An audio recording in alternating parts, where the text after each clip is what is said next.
It's persistent and heavy across northern parts of Scotland, but it will brighten up as the morning progresses and into the afternoon. Yes, there will be a few showers around. It will be quite a blustery day, but it will be on the mild side. And that continues over the next few days. We'll see sunshine and showers across much of the country, and temperatures remain well above average.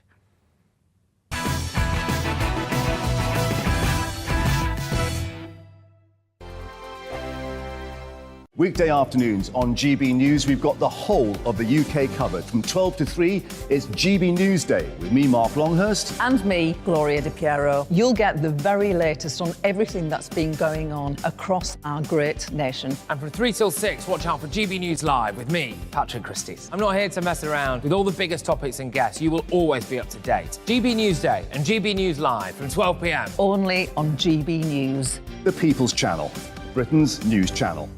Hello there, it's Eamon Holmes here from Breakfast on GB News. We're not just on your television and your screens, you know. We're on DAB plus digital radio, so you can listen to your favourite shows on the move. If you've not yet listened to GB News Radio, it's very simple. We're on your radio player and TuneIn apps, on your smart speaker, phone or tablet, or online at gbnews.uk. Take us with you wherever you go. GB News Radio. You never have to miss a moment of the People's Channel.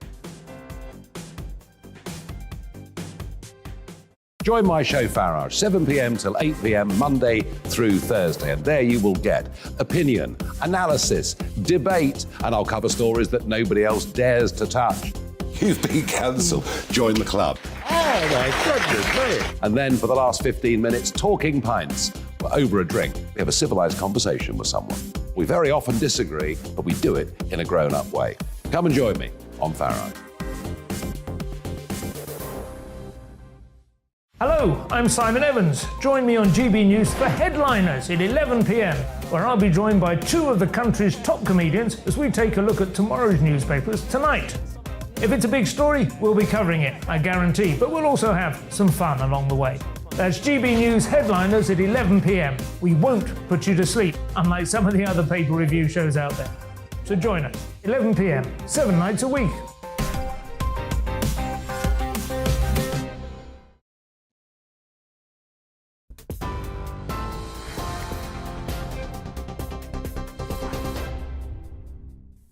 Good evening. Headliners is in just a moment. First, the latest news stories. Rishi Sunak is to become the country's new Prime Minister tomorrow morning, after Liz Truss has chaired her final cabinet meeting in Downing Street and visited the King at Buckingham Palace.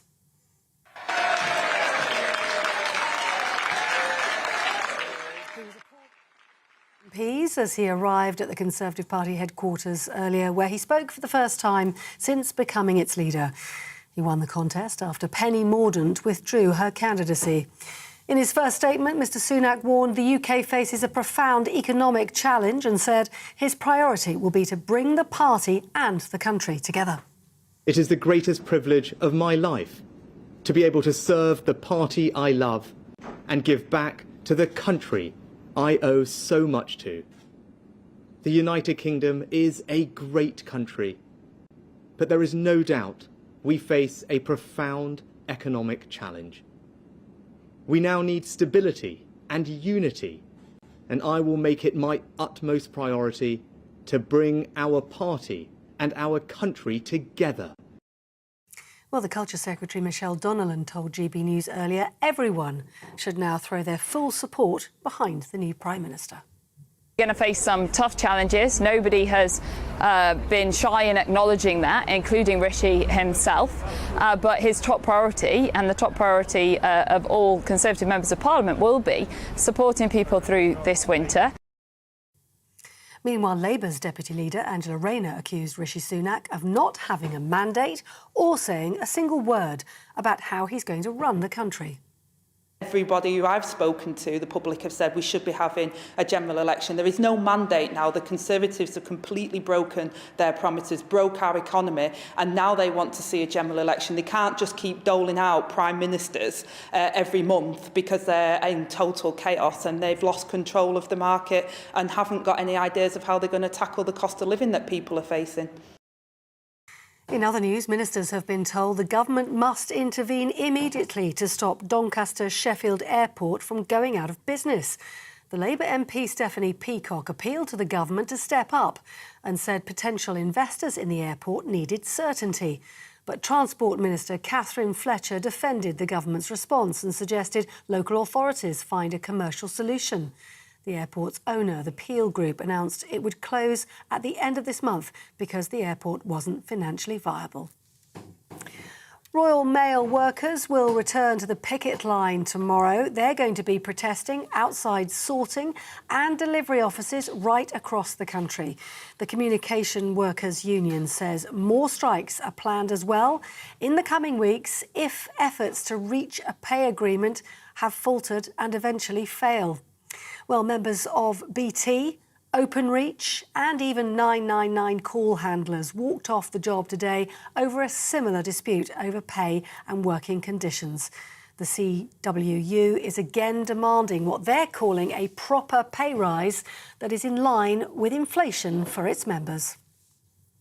That's it. You're up to date on TV, online and DAB+ radio. You're with GB News, the People's Channel, where now it's time for Headliners.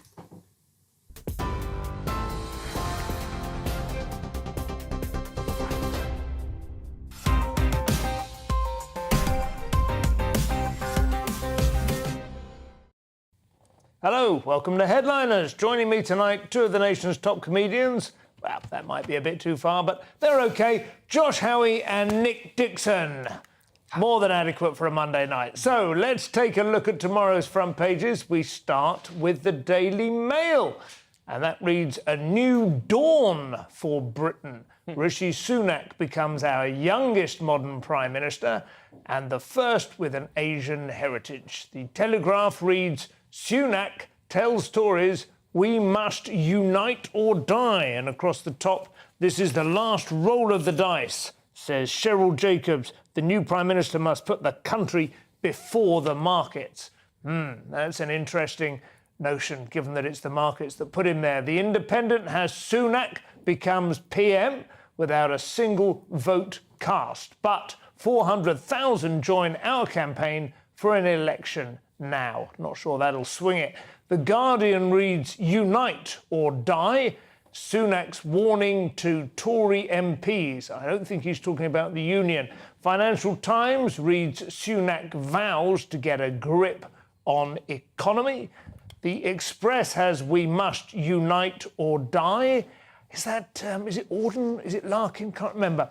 And deliver for Britain. Metro, we must love one another or die. That was Auden.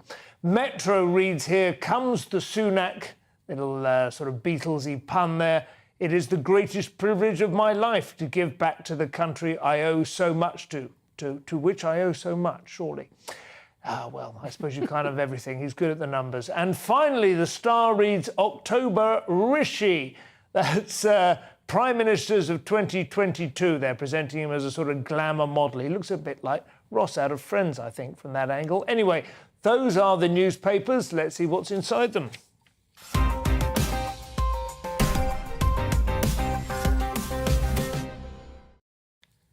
So, kicking things off with Tuesday's Guardian's front page, a warning, unite or die. Josh. Yeah, so we've got a new week. That can only mean one thing. We've got a new Conservative Prime Minister, as these things do. Unite or die.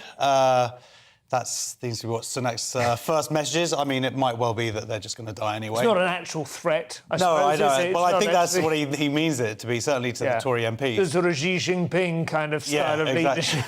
Coming in strong from the get-go. You will be removed visibly from the front bench. That would be a bit more strength than I think he probably has at the moment. He's the third Conservative Prime Minister in less than 2 months, the fifth in 6 years. We don't really know anything about... The fifth in 6 years. That's madness, isn't it? I mean, we've all been aware of the tumult in the last couple of months, obviously, but it's, the ongoingness of it all, isn't it? It's never-ending. And we don't really know what he's about. He didn't reveal any information over the weekend to MPs who are calling him. What he has said is he's a commitment to levelling up, a net-zero policy on the climate crisis and supporting Ukraine. But we don't really... I mean, obviously, we understand more what he stands for from the summer election campaign.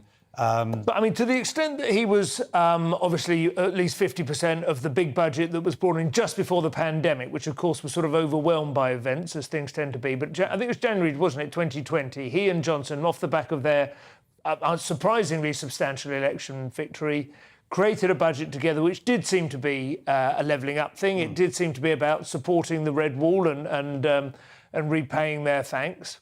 So we have some sense that he's committed to that even prior. I mean, a lot of the last 2 years after that have just been firefighting, essentially, haven't they? Yeah, he was popular during lockdowns because he gave people a lot of free money, but then he's promised that it... Eat out to die. No, sorry. Something like that. Yeah, look, it's a betrayal. It was a betrayal of the country when they deposed Boris, because that's who the people voted for. Yeah. Now it's a betrayal of the members. And we've had a long tradition of fair play in this country, and I don't think people will stand for it. But do the Tories even care? Because they don't care about winning the election. There was a poll that said projected Boris would end up with a 26 Labour majority and Sunak would be something like it was 124. Yeah. But they've gone with Sunak anyway. Yeah, and we all know, by the way, Boris could have clawed back that 26 and possibly even won it with a few classical references if he just said, like Icarus, I flew too close to the sun. At all. Yes. He probably would have been worse. I'm back like Pegasus. No, he'd have done a few. I've swooped back. Pegasus. Yeah, makes him sound like a rap I've swooped back from the Caribbean. He'd have just said a bit of classical nonsense and he'd have probably won. But they don't care about that. They care more about the party, and they've sold out the members and the country. I mean, I do think there is a significant demographic that will give Sunak the benefit of the doubt for the time being, and that is homeowners. I think the Tory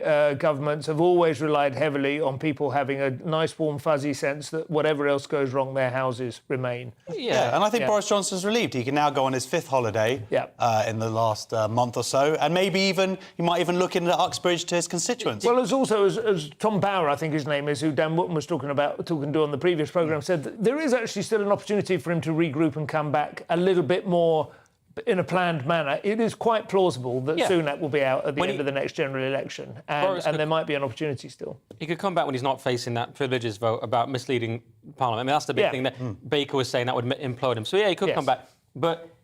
And we've all seen it today, the Sunak speech. Isn't it the worst thing ever? I mean, the bizarre speech. Looks like it was directed by David Lynch. There's weird pauses. At the end, he sort of wanders off.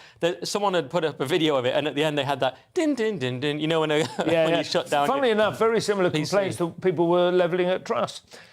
Similar sort of Android level of engagement, what was he doing? Weird, slightly... Why did they do it like that? And the weird thing is he gave a speech just before to the 1922 committee that people were coming out of. I'm sure it was hyperbole, but they're like, this is the best first speech from a Prime Minister I've ever seen. So why he there... If it's just that he's not able to use the auto cue, come in. We've all hosted. We'll give him a little lesson, show how it works. Well, actually, you can... I mean, people do love it if you come off auto cue. I mean, we've talked about this before with Jordan Peterson. The thing I love about Jordan Peterson more than anything else is you can see him trying to work out what to say.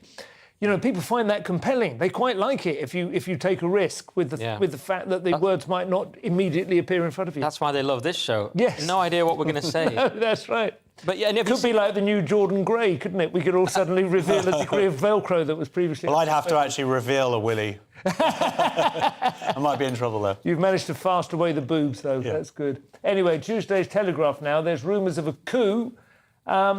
I think this is. I mean, I was kind of spooky. Is it sinister? Was it? You know, a lot of people sending around texts that were. Yeah, it's a coup. This is from Christopher Hope in the Telegraph, and he said, "Remember that brutal WhatsApp message that set out a new Tory top team? Turns out it was right." So the other week he had that. 7 days ago, he had that message. 10 days ago, I think, because he said. 7 days ago, he said, over the course of the weekend, I was sent this text. So it may have been 8 or 9 days ago that he got the text, OK, and it said Rishi PM, Hunt Chancellor, Penny Foreign Secretary, and it's a done deal. And he says a week later, we're nearly there. And that's exactly it. I mean, and then, of course, Suella talked about a coup, and now she's backing the coup because she's backed Sunak. I mean, it's all a bit strange. I mean, is it not a coup, Simon? Do you not agree with that?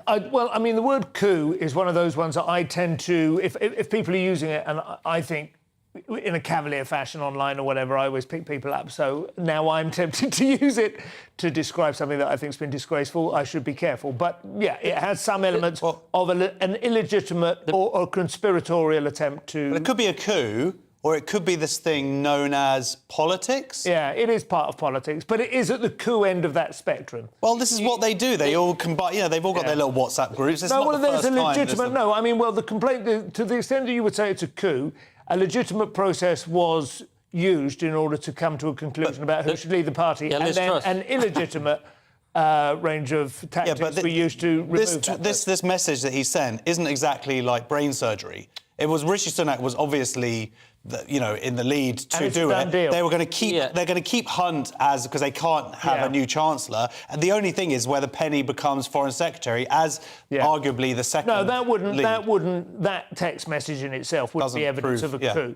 What would be evidence of a coup to some extent is an extraordinary sequence of events, including the fact that, for instance, Sunak knew he wasn't going to win with the membership, but didn't seem to me to be that disappointed when he didn't win. I don't think they thought it was over at that point. I'm not saying it was all baked in, but there is a sense in which they knew there was going to be a third act. It almost doesn't matter. He stabbed Boris in the back as the members would see it. He got rid of Boris. He then lost the trust. They were like, whoops, we let it up to the members. What can we do this time? Not ask the members. And that's just not going to go well. Why should you stay in the Tory party as a member after that? After they've shown it doesn't mean anything. People have even said, I may have said on this show before, there was an anonymous Tory MP saying we should only let the members choose the leader when we're in opposition, when it doesn't matter. So all the cards are on the table. What's quite funny as well is that now immediately everyone's going... The media sort of like hates Boris, so it's like we want Sunak. Now that it's Sunak, everyone's going for him. And now it's interesting as well that the opposition, Nadia Whittome, of course you'd expect this from Labour, she's already sort of rescinded his Asian card. She said he's basically not Asian because he's rich. Don't fall for it. So Satnam Sungari, I don't know if you know him, he's a journalist and writer who wrote the Empire Land, I think, a very successful book about the history of the British Empire from his, from an Asian perspective. And he said that Sunak is a demonstration of white privilege. Only because he's so obviously the most competent and well-qualified leader, but he still wasn't automatically... I mean, it's just extraordinary how people will... Seeing people get into such a tiz about Rishi Sunak and certainly, trying to invalidate him somehow. Boris Johnson chose him as the Chancellor. He obviously thought he had credentials, whether or not this whole backstabbing... Well, it's what you said, exactly, which I think is perhaps... one of the two or three really key points. We know exactly how competent he is as a chancellor and as an economist, but there is a broader, there's the job of prime minister. It's a captain, scholar, athlete, sportsman. It's like head of school, isn't it? You don't just get there on brains alone. You have to have a certain X factor. Yeah, Gordon Brown didn't have it, arguably. No, exactly. As brainy as he is. We should give him props. It just shows that race is no barrier to staging a coup in this country. I think that's... Can you imagine Rishi, though, dealing with Putin? That's what I was thinking about. Can you imagine dealing with Putin? He's so small for a start. His wife earns more money. Putin would be like, tiny man, your wife make money, you stay home like woman. Do you know what I mean? That's how it's going to go down. Those are not my words, those are Putin's. I tell you what would convince me that it was a coup, and I'm not saying I do think this happened, but if there were any connivance between any branch of the conspirators and any part of the Bank of England, for instance, if there were any sense in which the Bank of England kind of amplified the panic a little bit. And, arguably it's the free market. And, you said about him being quiet. It's that classic conspiracy thing. You look back afterwards and it seems like it makes sense. Probably what he did was quite clever, which was just to keep his head down. He was probably actually quite hurt to not have won that election. But you sound quite pro-Sunak. Is that just because you know Starmer will beat him? No, it's because I hate terms like globalist coup. Which I find to be anti-Semitic. Well, no one's... you didn't say it here, but I've heard people use it. And I do. Anti-Semitic. Can I give two answers on it? Sorry, globalist coup is an anti-Semitic. No, which Nazis literally use it. Globalist is a perfectly legitimate phrase, as is WEF. There's all kinds I'm saying different people have different interpretations. I'm saying a lot of Jews hear that, and they hear exactly the same rhetoric from Hitler. I'm sorry, but there is no basis for there is. It's called history. Anyone who says that this is global, that these are a globalist wing of the Tory party. Apart from the fact that the Nazis use exactly the same terminology. The Nazis like dogs. You can't say that. I'm sorry. Well, I did say it. Rishi Sunak is not Jewish. Nobody... in that wing of... I get there it, a single high-ranking No, Jew? absolutely not. But when people were using it in reference to Grant Schnaps, who is Jewish, and the point is, it's the conspiracy isn't about Rishi Sunak, obviously not being Jewish, it's like him being in control of a globalist thing. I know you don't think, and I know that some people who say it don't think it, but there are people out there who take it to be that way. And you cannot claim use or try and bar a word like globalisation because you find it anti-Semitic. It doesn't... I think you could use other words. There's two things on that. One, I think people are seeing it as a Remainer coup. I wasn't even thinking about globalist coup. It's like a Remainer that side of the party. Yeah, well, then use Remainer coup. And number two, well, we were just saying coup. And number two on that, my response to the globalist thing, I understand your point. It's how can we talk about... The main schism in politics now is between nationalism and globalism. So if you rule out half of that equation, it's very hard. You'd have... What other word would... You'd have to have another word. I would have thought it was between Labour and Tory. No, on an international scale. Yeah, I know, but... that's exactly the point, that some people will now say there is no choice available at the next election because Starmer is very much offering a globalisation or a Remain friendly or essentially well, again, Rishi voted for Brexit. Anyway, you know, The Guardian now, and the new Prime Minister for the same old economic issues as well, Josh, immediately. Yeah, so businesses, tentative business welcome for Sunak amid deepening economic gloom. The last report, which I think was just before this all happened, showed that businesses were pretty depressed. We have intense inflationary pressures, escalating political uncertainty, rising borrowing costs. Those are having an impact. But now that Sunak is here, arguably, hopefully things will stabilise. That's the argument anyway. We'll see if it happens or not. I mean, he's not, again, we've almost covered this in the previous discussion, have we? He's not an unknown quantity, and it's fairly obvious what his intentions are going to be.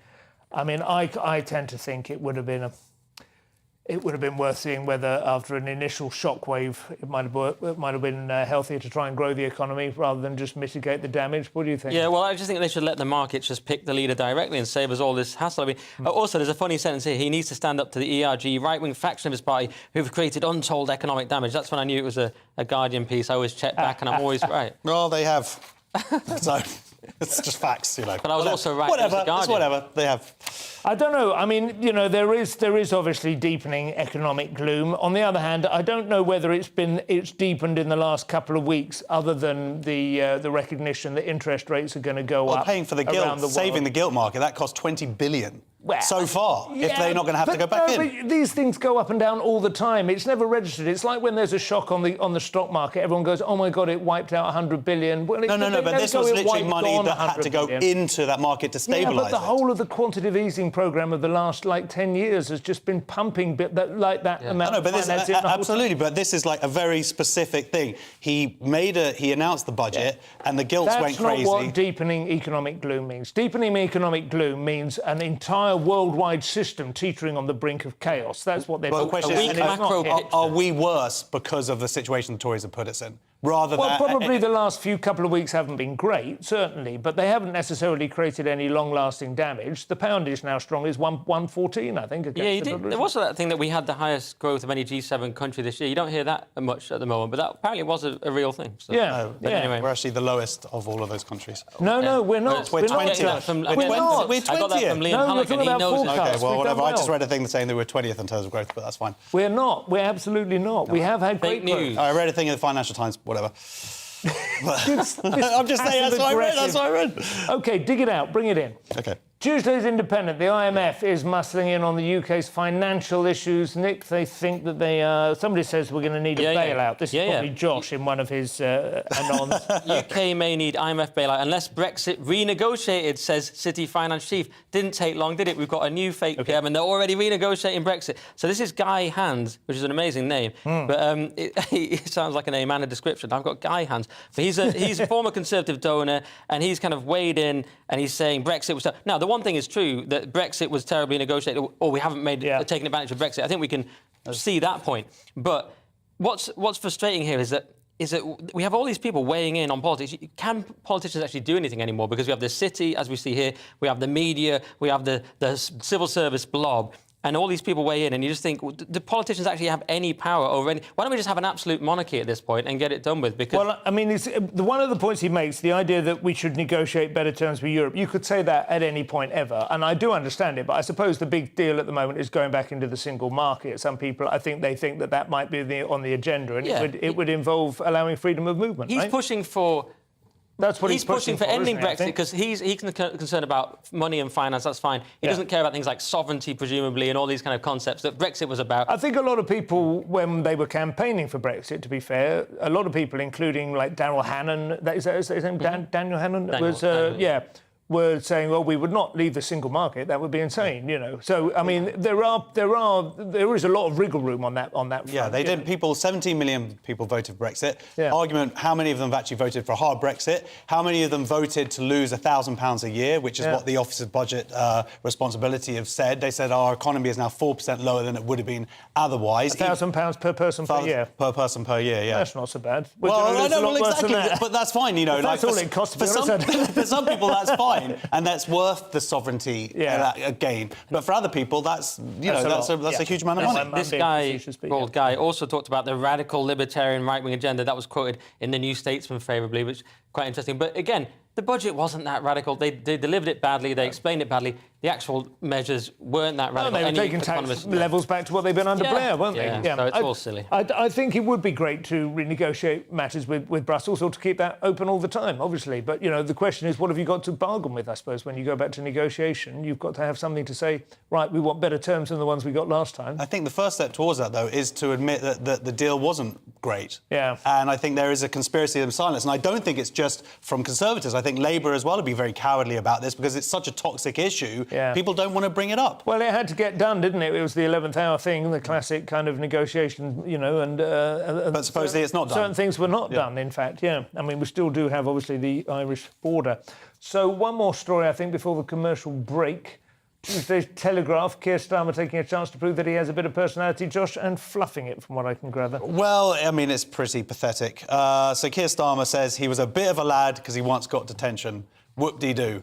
Didn't run through a wheat field. Yeah, exactly. I think this was getting into a fight behind the school sheds. Lord Cooper, who also went to the same school, said that actually Keir Starmer wasn't the person at school that we all know of. Right. He was very sporty and very musical, so he sounds like a bit of an all-rounder. Yeah, Billy Elliot. Well, I was thinking more Oz in American Pie. Oh, okay. I don't know if you remember. Yeah. And then Keir Starmer says, he doesn't remember what he was fighting or whatever. He's 60 now, which he looks pretty good, actually, I think. I think he looks fine for 60. And I will say, I don't really mind that he's boring. I think it does annoy me, we're going to come onto it later, that he struggles to speak obvious truths. But he isn't... I don't mind boring Prime Ministers. I mean, we've all probably had enough success. Well, you're in luck, because we've got two boring candidates now. I mean, this idea that he was fighting, I've seen him hitting a punch bag in one of his campaigns. It was so poor. I questioned whether this fight happened. But he's not saying it was a he'd have got fight. Absolutely battered. He probably did, It was so bad. He looked like he'd never seen a punch bag. He looked like an alien encountering a punch bag for the first time. It was very, very bad. But he wears those Ben Sherman shirts, polo shirt, like, done up at the neck. He looks like, for me, he looks like a sort of city worker who's also a football hooligan. Yeah, on the right. weekends. It's the Jeff Norcott look, isn't it? It is the Jeff. He's probably star biting from Jeff. He's going to leave a card on people's battered corpses after you've been visited by the storm again. By the Keir. No, I don't mind that at all. It reminds me a little bit of the Feds when they dress up in order to fit in. Undercover. He's undercover as a human being. Yeah. But there's different kinds of boring, aren't they? I mean, probably, I don't know, Harold Wilson used to sort of try and appear a bit boring, but he was quite dynamic in terms of the plans he had for the country, you know, but he would still walk around in a drab beige coat. I think there's a bit of confusion, isn't there, in terms of, you know, maybe Boris Johnson has created that for us, the idea that... Do you get, like, one exciting one, like, and then one boring? Like, Blair was more charisma, Brown was boring, Major was boring after Thatcher. But now we've had Boris less boring, but then does Truss even count? Does she just... Are we using the word boring as a euphemism for not sexy, maybe, or something like that? I don't know. Just not charismatic and not good at speaking and stuff. Well, speaking of which, coming up, Eddie Izzard causing problems for the Labour Party. A BBC presenter ends up in hot bother. And the eco-warriors now target the King. We'll see you in a couple of minutes.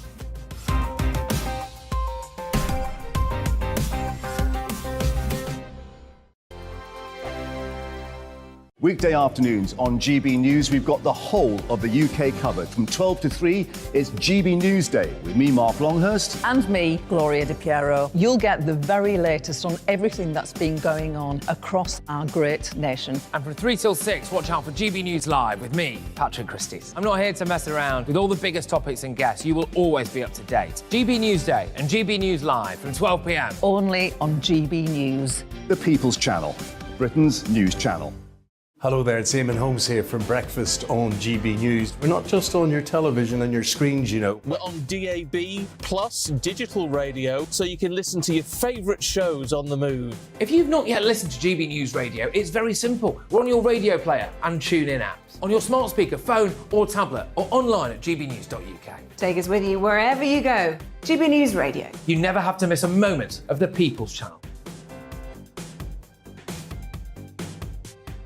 Join my show Farage, 7 p.m. till 8 p.m. Monday through Thursday. And there you will get opinion, analysis, debate, and I'll cover stories that nobody else dares to touch. You've been cancelled. Join the club. Oh my goodness me. And then for the last 15 minutes, talking pints. We're over a drink. We have a civilised conversation with someone. We very often disagree, but we do it in a grown-up way. Come and join me on Farage. Hello, I'm Simon Evans. Join me on GB News for Headliners at 11 p.m, where I'll be joined by two of the country's top comedians as we take a look at tomorrow's newspapers tonight. If it's a big story, we'll be covering it, I guarantee, but we'll also have some fun along the way. That's GB News Headliners at 11 p.m. We won't put you to sleep, unlike some of the other paper review shows out there. So join us, 11 p.m, 7 nights a week.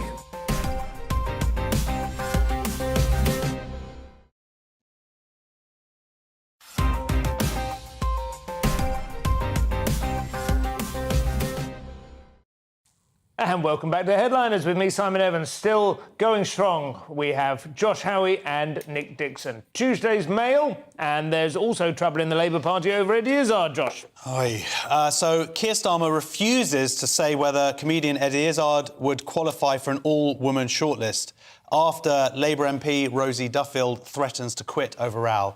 I'm going to add bravely. Threatens to quit. So he was on LBC earlier today. Nick Ferrari. Yeah, he was asked about Eddie Izzard, and he just... it amazes me to hear a politician, certainly the leader of the opposition, still fluff this issue, or to try and cowardly get away from it. Because he basically did this whole thing. He was like, look, 99.9% of people, this is his quote, for 99% of women, it's a matter of biology. No, Kit, let me help you here. 100% of women are female. That's a fact. There are trans women and they're trans women, and that's cool. But to try and sort of... He's trying to have his cake and eat it. It's a clever use of words. It's It's that point at which his legal training can let him down, because it leads him to think that he can cleverly elude. Absolutely, and he thinks he's being clever here. But anybody who's paying attention to this issue can see 100%, not 99%, 100% exactly what he's doing. For 99.9% of people, killing people is wrong, and then there's another 0.1% for whom it's acceptable, and I respect that as well. I mean, it's obviously nonsense, isn't it? You can't have a law based on that. We say what reality is, we decide that. It may be a social construct to some extent, you know, but that's what society does. It creates constructs that we all understand. And then we play by those rules. The funny thing is, I mean, I do feel a tiny bit sorry for him, because it doesn't look... He's standing in Sheffield, and that isn't an all-female shortlist anyway. I don't think. So it has been slightly cooked up. I will just sort of bring it in, but still. A few things. I mean, he says, I'm not going to simply put that to one side and ignore that, because he is trying to ignore it, which is the funny thing. It's the cervix gate all over again. And a couple of things here. The Mail even saying she is already kind of ridiculous for Eddie Izzard. I mean, they're already sort of buying into it by doing that. I question that in itself. But this, so yeah, it's... It has been interesting the way the Mail and the Express, who you might have thought traditionally would be the papers to... Yeah, the Mail's got very lefty. They will go along with it. They'll just go along with it unthinkingly, but it's actually a contentious issue. It's not a done deal. Now, and he's just trying to appeal to a certain part of his base and not alienate that part of the Labour voting base. It's that simple. But I'd also... We all agree on that issue. I'd also add this thing. He's saying that using all women shortlists is now in question because they have over 50% of women. So there's a legal opinion that says they can't use them anymore. There is an argument about merit and why do we even use them. And it is interesting that Liz Truss actually came from the A-list. You know what I mean? They were deliberately promoted her head of a station, and look how that worked out. So one of the conversations he had on that radio programme, which I think is quite interesting, is apparently when they reach 50% anyway, parity, then it's no longer legal to use shortlists like that. That's what I said, Absolutely, And I think that is actually... that would actually be very welcome. I mean, I do think they should only ever be regarded as a sort of temporary measure. Well, then Eddie will go back to being a man, or identifying as a man. That'll help him. But I just want to point out, for anybody who's never heard this before, when people think of trans women, they think of people who've been through the surgery and had the hormones and whatever. 95% of people who identify as trans haven't had surgery, haven't had the hormones, are usually, if they're biological men, they're intact males. So when he starts talking about this, and this is why the Maya Forster case, she referred to a person with a beard who identifies 2 days a week as a woman, but this person won Business Woman of the Year in Scotland or something. Yeah. And this is what we're talking about, is opportunities being taken away from women and biological rights. Eddie Izzard has been a transvestite for as long as I can remember. Nobody cared. He would wear dresses and he would say, I'm in girl mode, I'm in boy mode, and you go, yeah, fine, have your fun. And people find it, and women particularly find it very offensive when he says, girl, I'm going to put I've got my girl brain on, or any of this stuff, because it just reduces their lived experience, use that word, or whatever, as a woman, to this kind of, wearing high heels? You're obviously right that the Labour Party are trying to some extent to appeal to one of their, and the trouble is that they build a coalition. Of course, all parties build a coalition, but the Labour Party do traditionally had a strong coalition between kind of left-leaning intellectual, Hampstead types or whatever, but broadly speaking, the Labour, the hard-working class. They now have to kind of make a combination up, and they will find this is problematic, not just from the likes of us, but they are building, of course, they rely heavily on some very conservative religious groups. I mean, Islamic position on trans is no further.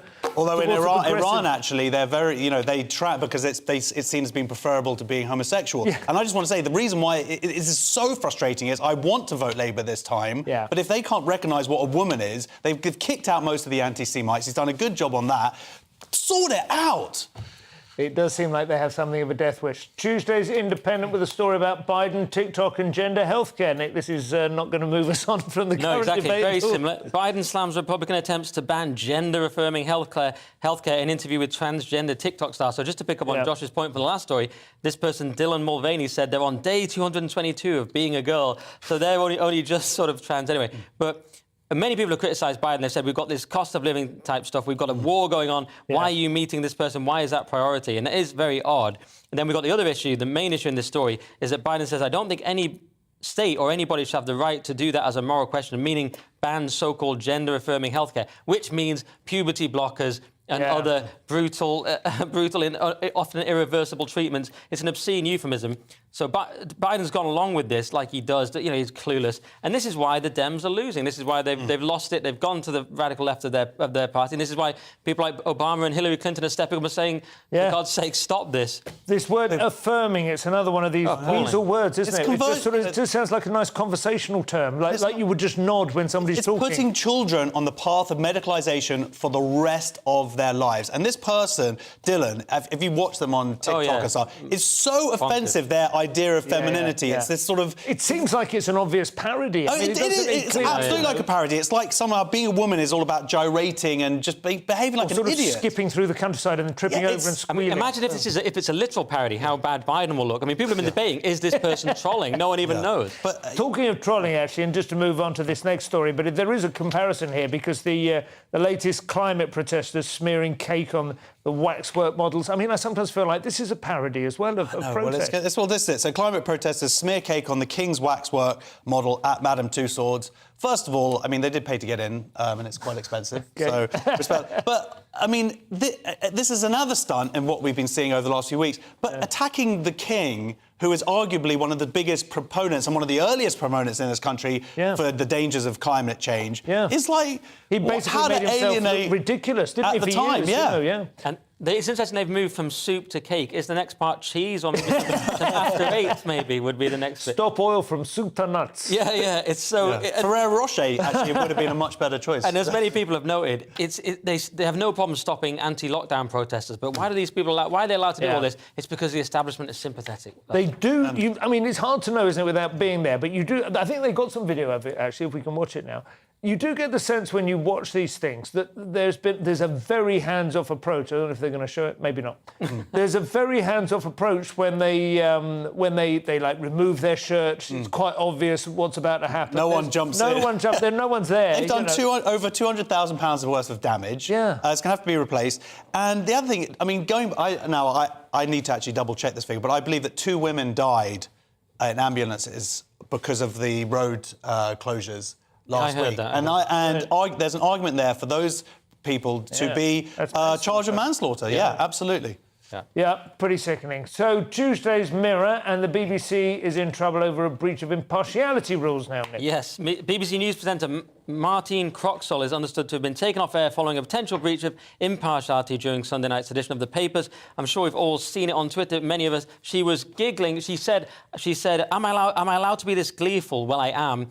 And it seemed to be in reference to Boris pulling out. There's an argument, really generous argument, that if you're being much more objective than she was being, you could say, well, she was just talking about the general excitement of events moving. But then later, when someone made a joke about Boris, she was giggling and she said, I'm probably breaking some terrible due impartiality rule. Yes, you are. That's why there's a licence fee. So it's pretty appalling because she was less objective than I would be on a show with no licence fee. There's a comedy show where I'm actually on it to be conservative. She's at the BBC. And what's really unfortunate is I know people who work hard behind the scenes at the BBC to maintain standards. And then you just get arrogant presenters who just don't care about all of that. They're in their bubble. They're just like, it's Boris is gone. This is great. We're all having a great time. And it rightly really annoys people because you're paying the licence fee for impartiality. And I suppose just to play devil's advocate on that a little bit, it might depend to some extent on the context. Maybe the papers. I mean, this sounds like this. I haven't seen it. It sounds like it's our direct competition. But I mean, we do it as an entertainment show, right? And I know we're not the BBC, so we are not under the same remit. But we do try and get impartiality because we get both sides. But at the same time, we might have a bit of a laugh about it. Yeah. But this is the BBC, and. She just thought she could do it. If you're Emily Maitlis, you sort of get away with it because of your status. And to be fair, Maitlis never went as far as actually laughing at the idea. Yeah, but she's not doing it as a newsreader. No. She's doing it as a host. We've all hosted, so we've all expressed our opinions on particular things. Look, it is our main competition. It's rubbish. They've got like little box talking heads and whatever. But what's frustrating is if you look at the original clip that went viral, they cut together these 2 bits together, which is like her laughing, and she's not laughing at, but she's laughing at a specific joke about it. She's not laughing at the general word. No, she's like, I'm excited. She says, I'm gizzy excited. I think she is. There's an argument there that she was actually. There's an argument, but I've debunked it. Well, the first bit she doesn't mention Boris at all. She's talking about like the fast-changing news, like how exciting it is. Later on, that's cut next to a bit much later in the show where one of her guests makes a joke about Boris Johnson, and she laughs at it and says, "I'm breaking the rules of impartiality." Those 2 bits were put together, and now a big hoo-ha has been made of it. I think the BBC News is one of the weakest parts of the BBC service. I myself have argued very much against their supposed impartiality or whatever because they've been so wrong on so many different things. But on this particular thing, it upsets me because they're making big. And it does look. It's an odd thing for the Mirror to go in hard on, isn't it? Yeah. Just the Mirror. I remember. I know this is not quite the same thing, but you remember during the Clinton. Trump 2016 election, that night when it really amazed everyone on all the coverage, people were like, I can't believe it, looks like Trump's going to win. I think it was Jake Tapper, was a CNN host, very high-profile one, started referring to the Democrats, to Clinton, as we, and he kept having to correct himself. Really? Okay. We just need to hold they just need to hold. And it really was extraordinary, and it was a massive... I mean, that obviously the whole Trump administration just revealed the extraordinary bias that ran through, because previously, I think, everyone in this country had always thought Fox News is biased, and the others are all just CNN's meant to be balanced. Yeah, but no, clearly not. Anyway, the Telegraph next, Josh, and well, I'd be interested to know what your views are on this. Iran should be thrown out of the World Cup and replaced by Ukraine. Yeah, I think there's a good case for that. In that FIFA have already kicked out Russia. Yeah. So, first of all, Iran, you've got 2 things going on there. They're supplying these drones to Russia, and those drones are killing civilians, including children. And on top of that, of course, they're murdering their own civilians, mostly women, and amongst them, I think it's about 200 now people have been killed, including about 23 children. So, now I don't know, though, if Ukraine should necessarily replace them. This was actually said by the Ukrainian football team, and the person, they said, we proved that we're worthy in participation of the World Cup. It's like, no, mate, if you'd qualified, that would have made you prove. It's not Eurovision, is it? Where you just get to win because everyone feels sorry for So I don't think there's a case for Ukraine being given some sympathy spot, but I do think there is a case for kicking Iran out. I suppose it depends. There must be rules on this. Presumably, Russia have been banned from all international sporting competition for the foreseeable future.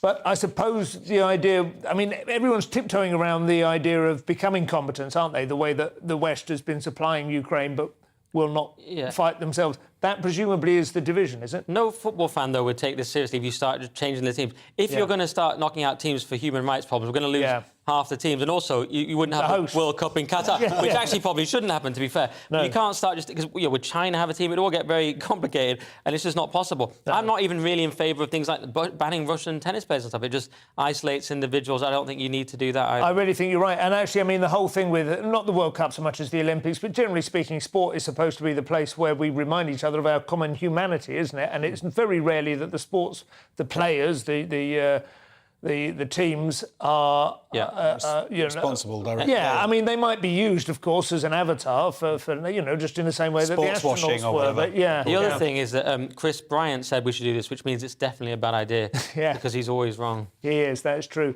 Well, but I don't know. It's going to be a weird World Cup, isn't it? And I mean, it's been going. The whole thing has been going strange anyway for a few years. But and that particular the location, the fact that it's going to land in the middle of our Premier League season and everybody else's as well. Yeah, it's rubbish. It's going to be, and I think France have decided they're not going to allow people to watch it in public places. It's not going to be. They're not going to have any big screens in squares. I think they maybe even are not going to license bars to show it or something because they feel it's. Yeah, also, we did that story about the Brits over there won't be allowed to drink except in special drinking pens. I mean, that's going to be an absolute nightmare. I don't know, I quite fancy going to France and having a few cars in a drinking pen. Le Pen. Coming up, we're looking at an ever-expanding universe, why the UK has always been tribal, and why some Italians have elected a cat as a mayor. We'll see you in a couple of minutes.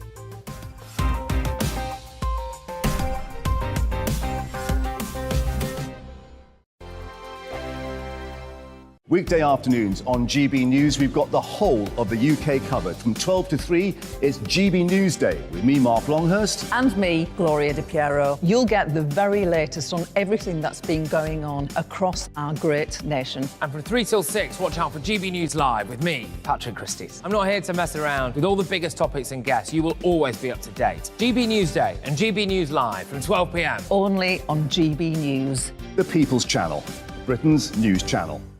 Hello there, it's Eamon Holmes here from Breakfast on GB News. We're not just on your television and your screens, you know. We're on DAB plus digital radio, so you can listen to your favourite shows on the move. If you've not yet listened to GB News Radio, it's very simple. We're on your radio player and TuneIn apps, on your smart speaker, phone or tablet, or online at gbnews.uk. Take us with you wherever you go. GB News Radio. You never have to miss a moment of the People's Channel.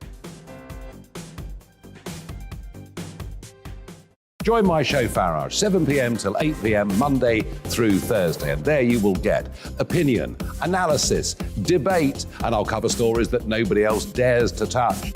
You've been cancelled. Join the club. Oh, my goodness me. And then for the last 15 minutes, talking pints. Over a drink, we have a civilised conversation with someone. We very often disagree, but we do it in a grown-up way. Come and join me on Farage. Hello, I'm Simon Evans. Join me on GB News for Headliners at 11 p.m, where I'll be joined by two of the country's top comedians as we take a look at tomorrow's newspapers tonight. If it's a big story, we'll be covering it, I guarantee, but we'll also have some fun along the way. That's GB News Headliners at 11 p.m. We won't put you to sleep, unlike some of the other paper review shows out there. So join us, 11 p.m, 7 nights a week.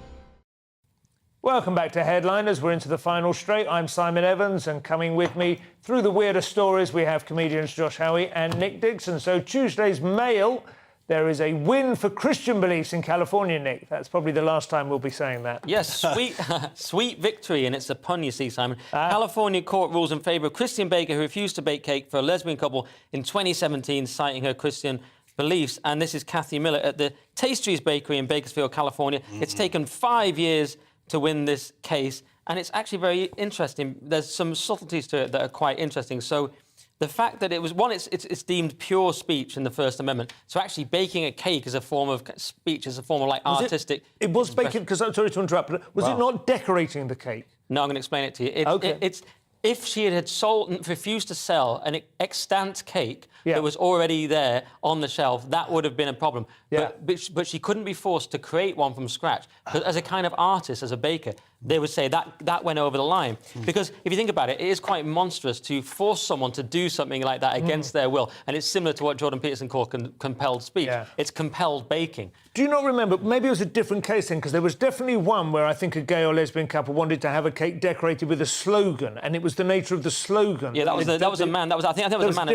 There are multiple gay cake stories, because some people actually say people go around looking for Christian bakeries to ask for gay cake. It's gay people love cake. Yeah, well, they want to get a catch out of Christian, because that's the easiest thing to do now. But she offered to get someone else to make it. She said, I'll take the order, but someone else will actually make it, because I don't do that. But that wasn't good enough for this couple. They said, no, we want to crush you entirely because of your beliefs. No, I thought she just recommended that somebody else... She recommended another baker, like, at a different company, down the road. She actually said, I'll happily do it, but I'll sort it out for you. So it's a whole branch of law now, basically. Gay cake law is like an entire... You probably do a module in it at law school, right? But they won it. There was an element of and the other irony that's very interesting is that they were trying to use a law created to protect people's religious beliefs in order to try and win the case against them, which is also complicated. But yeah, it all comes down to the freedom of expression, what they're calling pure speech, and the fact that you just you can't force someone to make a cake against their belief or bake a cake. Yeah, I mean, you're right. Obviously, it is slightly subtle, because you would say maybe civil rights, 1960s. You know, what if a black couple had gone into a Christian baker and she had said,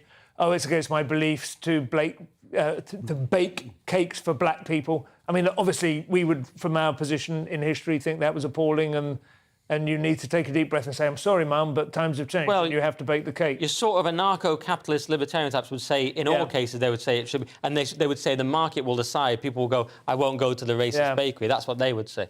I think also, you have to say, to some extent, it is legitimate to say that if a religion has had 2,000 years of believing that a marriage is between a man and a woman, I don't think there are many religions that are quite explicit in racism, are there? I don't think.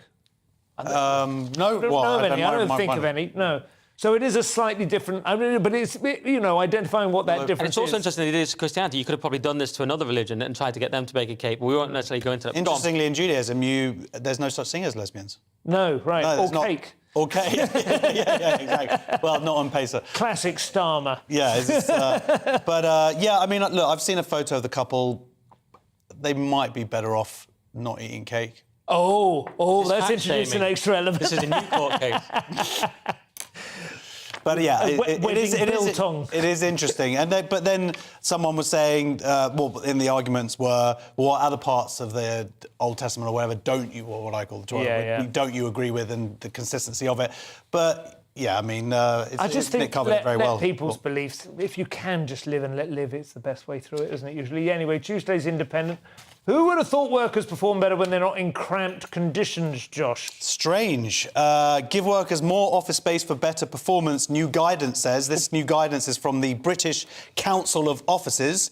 And this reminds me of when the National Society of Mattresses said that you needed a new mattress every 8 years. Yeah, Slightly self-serving.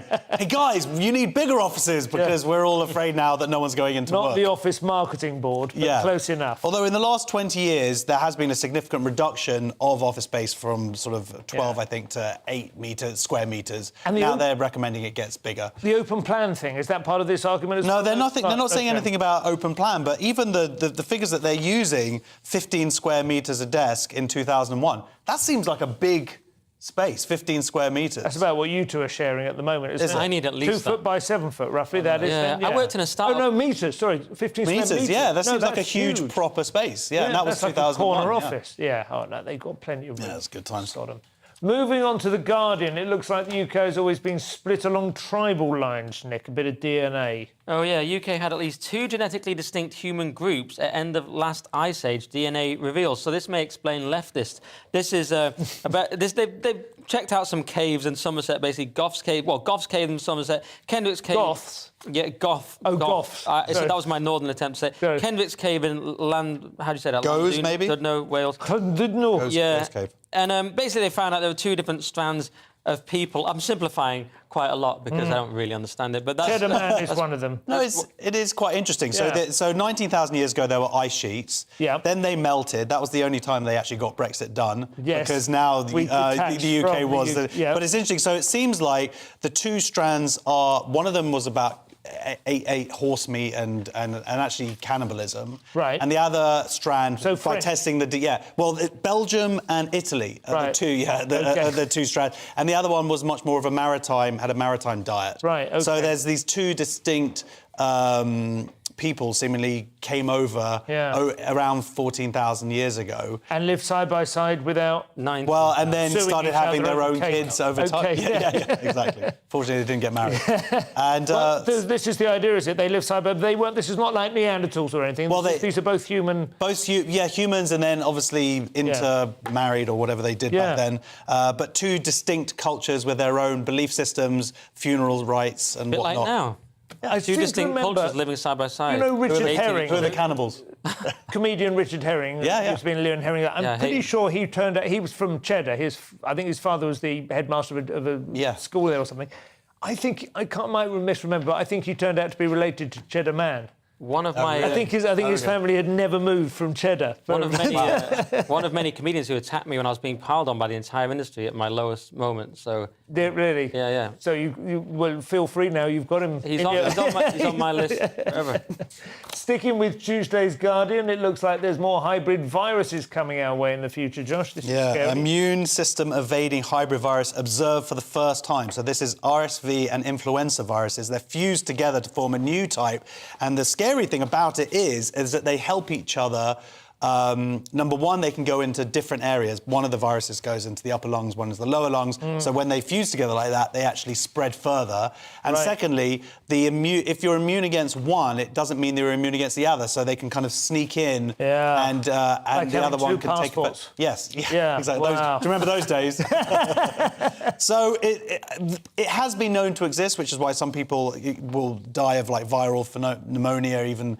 But this is the first time it's been observed properly. So that's a good thing, I guess, in that once you know something, you can then work towards hopefully curing it. And this is definitely not something they've cooked up in a high security lab. Well, I think they probably have.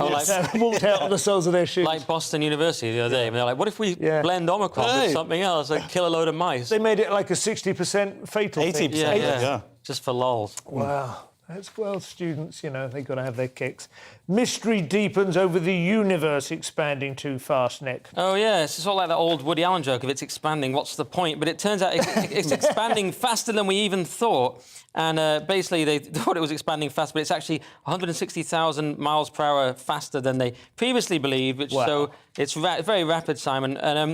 And it's interesting. They talk about scientists may need to rewrite their understanding of how the universe has evolved since the Big Bang, as if the Big Bang is even proven. I mean, it's like the primordial soup that used to be a thing. Now they've debunked it. Obviously, the world was made by God, and all this is sort of conjecture. I have to say, I mean, I'm not, in all seriousness, I'm not personally a creationist, but they do have a load of huge holes in their theories, which they try and present as every day. Just tidy this up. It's They've rubbish. got dark matter, which they just bandy this term around as if it's something basically means we don't know.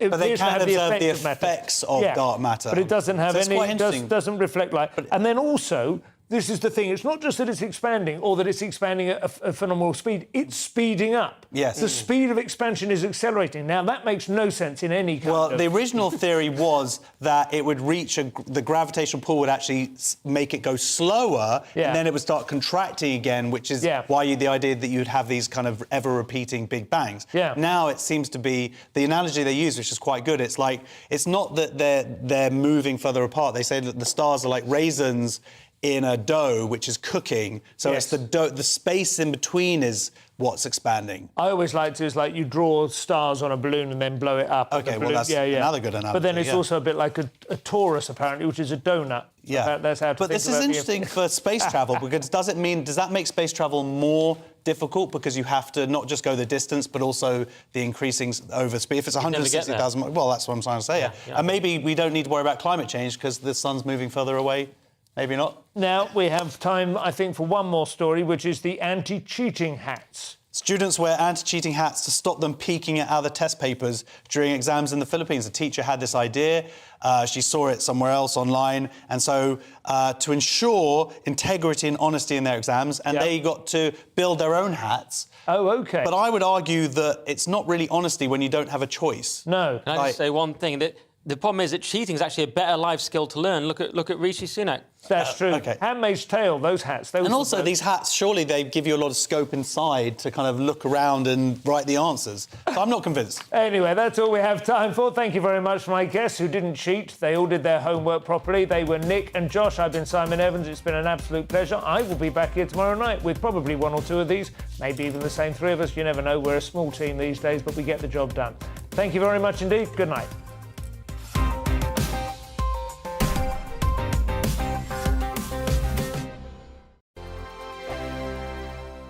Hi there, it's Stephen and Anne.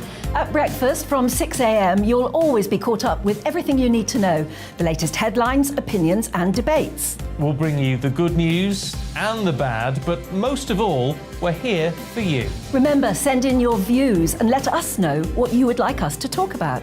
That's because we're your news channel. And every morning at 6 a.m, it's breakfast on GB News. I'm Dan Wootton. Join me Monday to Thursday from 9 to 11 for the feistiest and most fun news debate on TV, where free speech reigns. I'll bring you a sharp take on the day's biggest stories, bombshell newsmaker interviews, and A-list guests. And I guarantee you, no spin, no bias, no censorship, and no reason to go to bed. That's Dan Wootton Tonight, Monday to Thursdays from 9 on GB News.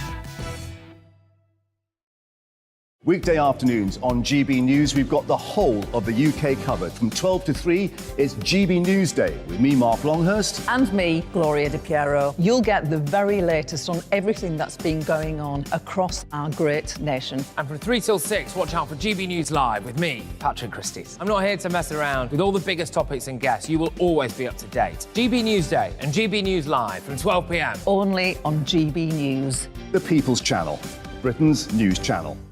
Hello there, it's Eamon Holmes here from Breakfast on GB News. We're not just on your television and your screens, you know. We're on DAB plus digital radio, so you can listen to your favourite shows on the move. If you've not yet listened to GB News Radio, it's very simple. We're on your radio player and TuneIn apps, on your smart speaker, phone or tablet, or online at gbnews.uk. Take us with you wherever you go. GB News Radio. You never have to miss a moment of the People's Channel.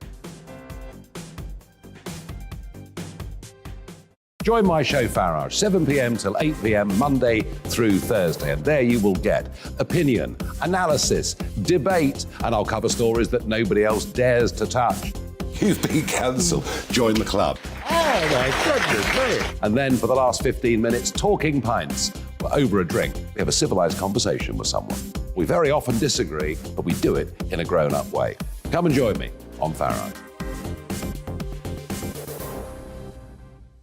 Hello, I'm Simon Evans. Join me on GB News for Headliners at 11 p.m, where I'll be joined by two of the country's top comedians as we take a look at tomorrow's newspapers tonight.